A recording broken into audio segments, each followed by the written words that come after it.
ఈ సమయంలో కొన్ని నెలల తర్వాత 1947 సంవత్సరంలో హార్ట్ ఫెయిల్యూర్ అయింది.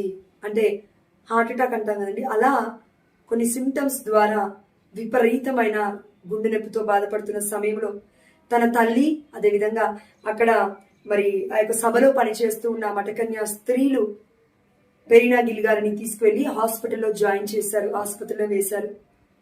ఈ సమయంలో 3వ దర్శనాన్ని చూస్తూ ఉంది మన పెరీనా గిల్ గారు. ఆ దర్శనంలో ఏం కనబడుతుందో చూడండి.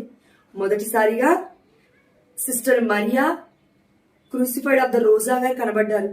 రెండవ దర్శనంలో మరియా గారితో పాటు అమ్మ మరియ తల్లి కనబడుతుంది. ఇప్పుడు 3వ దర్శనంలో మే నెల 1947లో పెరీనా గారికి దర్శన రూపంలో నరకలోకము, దహించబడుతున్న నరకలోకము చిన్న సందర్భాన్ని అమ్మ మరియ తల్లి చూపించింది. కాబట్టి ఇప్పటి వరకు మనం ఏం చూసామంటే, ఒక పునీతురాలితో పాటు అమ్మ మరియ తల్లి మన పెరీనా గిల్ గారికి దర్శనం ఇవ్వడం చూసాము. కానీ దర్శనానికంటే మించింది ఇంకేమైనా ఉంది అని అంటే దృశ్యం అండి. దర్శనం అంటే కళ రూపంలో, లేదంటే మనం ఒక్కొక్కసారి ప్రార్థనలో ఉన్నప్పుడు, లేదంటే దివ్య బలి పూజలో ఉన్నప్పుడు, లేదంటే ఆరాధన సమయంలో, అంటే దివ్య సప్రసాద నాదుడి ముందు కూర్చొని ఆరాధిస్తున్న సమయంలో, పాటలు పాడిస్తూ స్తుతిస్తున్న సమయంలో ఒక్కొక్కసారి ఫ్లాష్ లాగా వచ్చిపోతూ ఉంటుంది. అంటే అది దేవుడు చూపించాలనుకుంటే చూపిస్తాడు మనకి. ఒక అంటే జరగబోతుందైనా, జరుగుతున్నదైనా, ఏ బిడ్డలైనా శ్రమలో ఉన్నప్పుడైనా, లేదంటే దేవుడి యొక్క రూపమైనా, కళ రూపంలో అయినా, ఎలా అయినా మనం ఒక విజన్ లాగా చూస్తూ ఉంటాము, దర్శనం లాగా చూస్తూ ఉంటాము. అది ఒక్కొక్కసారి కొంతమందిని మర్చిపోతాం, కళ రూపంలో వచ్చింది కాబట్టి. దర్శనము ఇలా ఉంటుంది, ఒక్కొక్కసారి మర్చిపోయే ఛాన్స్ ఉంటుంది. కొంతమంది గుర్తుపెట్టుకుంటారు కూడా లైఫ్ లాంగ్ రాసుకొని మరి. కానీ దృశ్యం అలా కాదు, మనం చచ్చిపోయేంత వరకు ఇంకా గుర్తుపెట్టుకుంటాము ఆ రూపాన్ని. దృశ్యం అంటే ఇక్కడ ఏంటంటే మరియ తల్లి డైరెక్ట్ గా పెరీనా గిల్ గారికి కనబడుతుంది. అమ్మ మరియ తల్లి మొదటిసారిగా దర్శనం ఇచ్చినప్పుడు సైలెంట్ గా ఉందండి, అదృశ్యం అయిపోయింది, అంటే ఒక దర్శన భాగ్యంలో. కానీ ఇప్పుడు ఇక్కడ ఈ దృశ్యంకి వచ్చేసరికి, అంటే ఈ యొక్క దృశ్యంలో, అంటే మన మొదటి దృశ్యంలోకి వచ్చేసరికి అమ్మ మరియ తల్లి డైరెక్ట్ గా కనబడుతుంది. కనబడి ఏం చెప్తుందో చూడండి. సైలెంట్ గా లేదు, ఇప్పుడు చెప్తుంది. 3 పదాలను ఇస్తూ ఉంది. ఆ పదాలు ఏంటంటే ప్రేయర్, ప్రార్థన, సాక్రిఫైస్, త్యాగాలు, పెనన్స్ అంటే తపస్సు కార్యాలు అని అర్థము.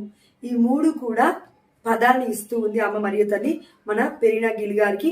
మొట్టమొదటిగా దృశ్యము అంటే ప్రత్యక్షముగా కనబడినప్పుడు. రెండవసారి ప్రత్యక్షంగా ఎప్పుడు కనబడిందంటే జూలై 12వ తారీఖున 1947 సంవత్సరం, ఇదే సంవత్సరంలో. ఈసారి తెల్లని వస్త్రంలో కనబడింది. ముందు ఉదారంగ వస్త్రం అన్నాం కదండి, ఎస్. ఇప్పుడు కంప్లీట్ గా తెల్లని వస్త్రంలో ఇప్పుడు 3 ఖడ్గాలకి బదులుగా 3 రోజా పువ్వులతో కనబడింది. అంటే అమ్మ మరియ తల్లి హృదయం పైన ఇంత ముందుకు 3 ఖడ్గాలు ఉన్నాయి, ఇప్పుడు 3 పువ్వులు ఉన్నాయి అదే ప్లేస్ లో. అయితే ఈ యొక్క 3 పువ్వులు కూడా, పుష్పాలు కూడా ఏ కలర్ లో, రోజా పువ్వులు. ఈ 3 రోజా పువ్వులు కూడా ఏ కలర్ లో ఉన్నాయంటే, ఒకటి వైట్, ఒకటి రెడ్, ఒకటి గోల్డ్. అంటే తెల్లని రోజా పుష్పం, ఎర్రని రోజా పుష్పం, అదేవిధంగా బంగారపు వర్ణ రోజా పుష్పం, లేదంటే పసుపు పచ్చ కలర్ రోజా పుష్పం అంటాం ఈ యొక్క గోల్డెన్ కలర్ ని కూడా. అయితే ఈ యొక్క తెల్లని రోజా పువ్వు యొక్క పరమార్థం ఏంటంటే స్పిరిట్ ఆఫ్ ప్రేయర్, అంటే ప్రార్థన యొక్క ఆత్మ అని అర్థము. రెడ్ రోజ్, ఎర్రని రోజా పుష్పం యొక్క అర్థం ఏంటంటే స్పిరిట్ ఆఫ్ సాక్రిఫైస్, అంటే త్యాగం యొక్క ఆత్మ అని అర్థము. ఎల్లో ఆర్ గోల్డ్ రోజ్ అంటే మనకి బంగారపు వర్ణము కలర్ లో ఉన్న రోజా పుష్పం అయినా కావచ్చు, లేదా పసుపు పచ్చ కలర్ లో ఉన్న రోజా పుష్పము దేనికి గుర్తుగా ఉందంటే స్పిరిట్ ఆఫ్ పెనెన్సెస్, అంటే తపస్సు యొక్క ఆత్మకి గుర్తుగా ఉంది. అయితే అమ్మ మరియ తల్లి ఈ రెండవసారి ప్రత్యక్షముగా పెరీనా గిల్ గారికి కనబడుతున్నప్పుడు 3 రోజా పుష్పాల గురించో చెప్తుందా, దాంతో పాటు ఏం చెప్తుందంటే, నేను యేసు ప్రభు యొక్క తల్లిని, అదేవిధంగా మీ అందరికీ తల్లిని. ఆ దేవాతి దేవుడు నన్ను ఈ లోకానికి ఇప్పుడు ఎందుకు పంపించాడంటే మరియన్ డివోషన్, అంటే మరియ తల్లి మీద భక్తిని ఎక్కువగా కనపరచాలి, చాలా మంది మర్చిపోతున్నారు అని గుర్తు చేయడానికి.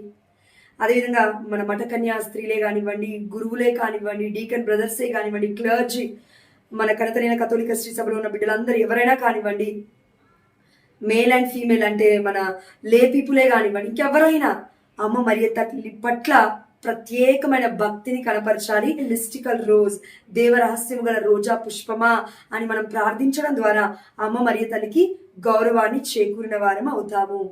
ఇది మరియన్ డివోషన్ అంటే.